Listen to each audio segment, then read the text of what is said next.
basic things that we cover safety-wise. The other things to look at on the table saw are the saw guard, which in this case there's a whole bunch of different types, but this one is movable and adjustable.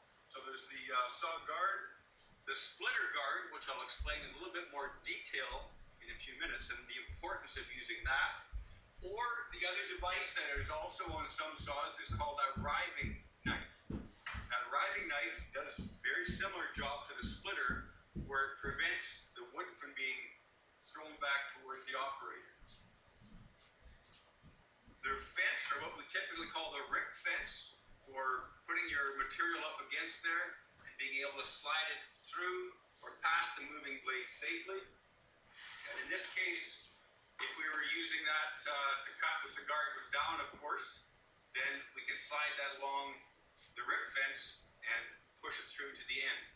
If you're using longer or have longer things to cut, there's a variety of methods to use once they get past the end of the table to hold those up. Whether you've got somebody helping you at the other end, or you have an extension table at the back of your table saw where you can safely push stuff through, and it's not going to go through and drop on the floor where you're reaching or grabbing. It's there and it's stable. The saw can continue to run, but you don't have to be worried about reaching over the saw blade. So those are also some things to keep in mind. On the table saw, the blade rotates towards the operator, and that's where the biggest danger and biggest fear comes from using the saw. Because the blade is spinning towards the operator, any material that typically is run through the saw, if it's going to do anything or if something's going to happen, it's going to get thrown back towards the operator. Okay, simply because of the blade rotation. The other thing to keep in mind is the height of the saw blade. Typically, things you read will say 1/4 inch to 1/2 inch above the material. So you could take and adjust the height of the blade to be higher or lower. In that case, it's a little bit too high, and there is a danger, of course, of it being too low where it doesn't cut through the material either. So it's kind of one of those things you just get a feel for over time. And on the saw blade, there's some loops in there, sort of at the bottom of where the teeth are, that we call the gullets. That's a place, a distance that I typically use for setting the saw blade. It's about 3/8 to 1/2 inch, depending on the type of saw blade. But that gives you right about there, gives you a little bit of room above where you can actually see the blade moving, and you know it's cutting through the top side of the material.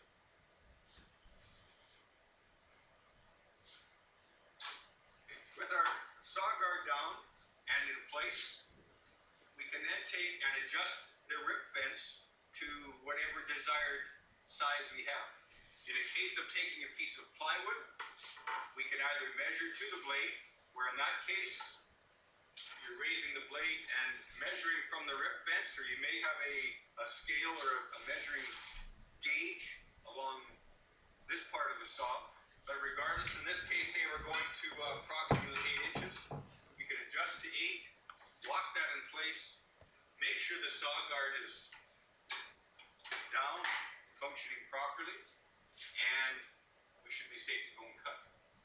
A rule that I've used for many years, and everybody's kind of got their own rules as far as how much distance is safe here to actually run your hand through without sort of encroaching or getting too close to the blade. The table saw is going to cut regardless. It doesn't matter if it's a piece of wood or if it's your finger or something else. It's going to attempt to make that cut. So for this one, I've set to about 8 inches, standing a little bit off to the left and or the right. Now this isn't comfortable for me just because I'm a right-handed woodworker. So in my case, instead of standing directly behind, because if anything is going to fly off the saw, it's typically coming back in this direction. So for me, I will stand a little bit to the left just to sort of get my hip out of the way, and we can take and run that piece through. The distance, the safe distance that I like to use is 5 inches. I go 1 inch per finger. That it's safe. Anything 5 inches or more, it's safe to run your hand through there.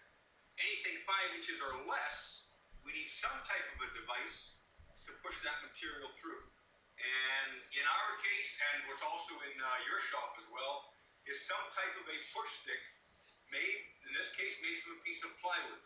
Plywood is a lot sturdier than a piece of solid lumber, like a piece of 1x2 or a piece of 1x4.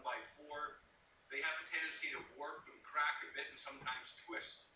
Plywood is a lot more stable, and if you happen to damage the end or cut a piece of the push stick, no big deal. You can make some more out of some material that you typically have kicking around the wood shops. In this case, however, I can cut this piece by guiding it along the rip fence, and it's got stability along the rip fence. That's again one of the interesting things about using a table saw, where you can't cut everything. This is safe because there's lots of bearing and it's very stable. This is safe, although it's a smaller piece. As it rides along the fence, it has lots of bearing. This is a definite no-no on the table saw. Because this distance is so small, about 1.5 inches, trying to run that through the table saw will only cause one thing to happen, and that's going to kick back towards the operator, and chances are you're going to be injured. So just to clarify that once again, this is safe. You've got bearing against the rip fence. This is safe. You've got bearing against the rip fence. This is extremely unsafe. And it's not a job or an operation that you want to attend. There's a safer way to cut it. You can get rid of the fence, use a miter gauge, which would slide in these slots here designed for that. You can go to a miter saw, you can go to a radial arm saw, some other type of process that's going to be much safer. I had a friend do this one time with a piece of 2x4, just maybe something 16, 18 inches long, trying to cut it more or less in half. He got almost all the way through, and boom, back it came, hit him right in the old chickens. Luckily, he didn't lose any teeth, but he sure learned a lesson that day. That's not the kind of lesson you want to learn on the table.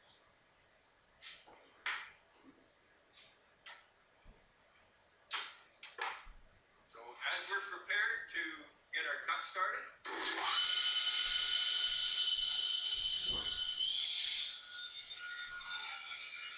I take my left hand typically and place it over here once the material's on the table and push all the way through. Drops on the floor, or you have an extra table there, you have somebody helping you.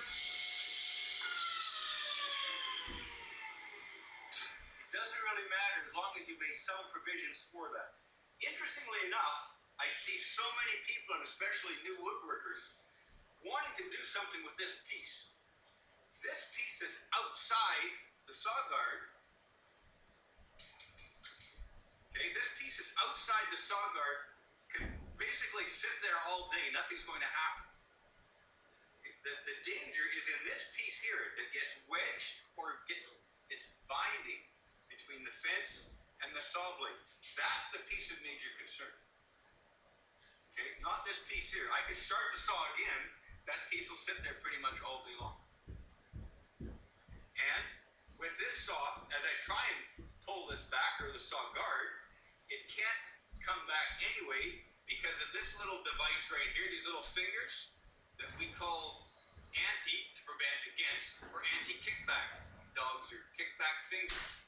Because they've got a fairly sharp, jagged edge, as the material passes this way through, and as now I try and pull it back this way, it can't because it's wedged in there. So that's an extra added safety device if your saw has those kickback fingers on them.